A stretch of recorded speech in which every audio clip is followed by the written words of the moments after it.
جی ایک سوال اور ان کا اے آر حبیب کا ہے کہ انہوں نے کہا کہ وَأَن تَجْمَعُوا بَيْنَ الْأُخْتَيْنِ إِلَّا مَا قَدْ سَلَفَ، کہ دو بہنوں کو جمع کرنا منع ہے لیکن پہلے جائز تھا بعض امتوں میں.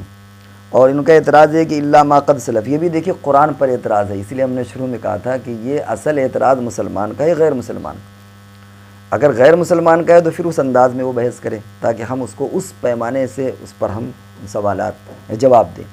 مسلمان کا یہ اعتراض ہو ہی نہیں سکتا کہ وہ قرآن پر اعتراض کرے کہ صاحب اللہ نے ایسا کیوں کہہ دیا. یہ قرآن ہی پر اعتراض ہے. قرآن پر اعتراض یہ ہے کہ صاحب جب پہلے دو بہنوں کی شادی جائز تھی اور اللہ تعالیٰ خود فرما رہے الا ما قد سلف، کہ جو چیزیں پیچھے ہو چکی وہ ہم نے معاف کر دی، ان اللہ کان غفور الرحیم، معاف کر دیا. تو ان کا اشکال یہ ہے کہ جب پیچھے جرم نہیں ہے تو معافی کاہے کی؟ بھائی معافی جرم پر ہوتی ہے، یہاں کوئی جرم تو ہوا نہیں کیونکہ پہلے جائز تھا. جب بندہ جائز کام کر رہا ہے، جرم اس نے نہیں کیا، تو معافی کا کیا مطلب ہے؟ اب اس پر بھی عقل پر ماتم کرنے کا جی چاہتا ہے. اول تو یہ کہ الا ما قد سلف سے مراد کیا ہے؟ آپ دیکھیے تفسیر، اس میں زمانے جاہلیت کی یہ سب چیزیں ہیں.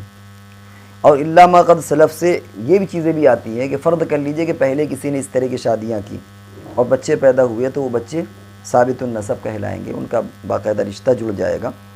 اور اس میں زمانے جاہلیت کی بات مراد لی گئی ہے. اور اس میں یہ بھی ممکن ہے کہ یہ جو دو بہنوں کا سلسلہ تھا حضرت موسیٰ علیہ السلام کے زمانے میں تھا، حضرت عیسیٰ علیہ السلام کے زمانے میں نہیں تھا. حضرت عیسیٰ علیہ السلام کے بعد جب تھی وہ پابند تھی کہ حضرت عیسیٰ علیہ السلام کے حکم پر عمل کرتی، لیکن انہوں نے نہیں کیا. تو اب اللہ تعالیٰ فرماتے ہیں کہ یہ جو تم سے غلطی ہو گئی وہ ہم نے تم کو معاف کر دیا. تو اس میں کون سی اعتراض کی بات ہو گئی الا ما قد سلف میں؟ تو اول تو اس میں جاہلیت کا زمانہ مراد ہے کہ کسی نے اگر ایسا کر لیا ہے زمانہ جاہلیت میں تو وہ چیزیں جانے دیجیے، اب اس پر بحث نہیں ہوگی. سمجھ رہے ہیں؟ اور دوسرے ہے کہ اللہ تعالیٰ معاف، جب گناہ نہیں تو معاف کرنا کا کیا مطلب ہے؟ یہ بھی کم فہمی پر یہ سوال پیدا ہوا ہے. کبھی کبھی ایسا ہوتا ہے کہ آدمی کے ذہن میں ایک اشکال آ سکتا ہے اور بلیغ کلام وہ ہوتا ہے کہ اس آنے والے اشکال کو دور کر دیا جائے. یہ اسی قبیل سے ہے کہ کسی کے ذہن میں یہ بات آ سکتی تھی کہ یار ابھی تک جو ہوا اس کا کیا ہوگا. کسی کے ذہن میں یہ سوال پیدا ہو سکتا ہے. فرض کر لیجئے کہ جائز تھا، ہم تھوڑی دیر مانے لیتے ہیں کہ جائز تھا، لیکن کبھی آدمی کے ذہن میں ایسا پیدا ہو جاتا ہے کہ یار اب تو یہ چیز حرام ہو گئی، اب کیا ہوگا؟ اللہ تعالیٰ فرماتے ہیں ٹینشن کی ضرورت نہیں ہے، وہ سب معاف ہے. یہ وہی چیز ہوتی ہے جس کو مزید انعام کے طور پر بیان کر دیا جاتا ہے.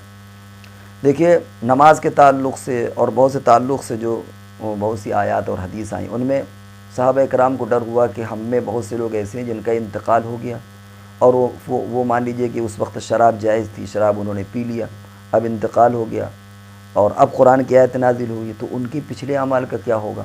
وہاں پر قرآن میں وضاحت ہے کہ اس میں کوئی حرج نہیں ہے، جو لوگ جا چکے ان کے سلسلے میں کوئی مسئلہ نہیں ہے.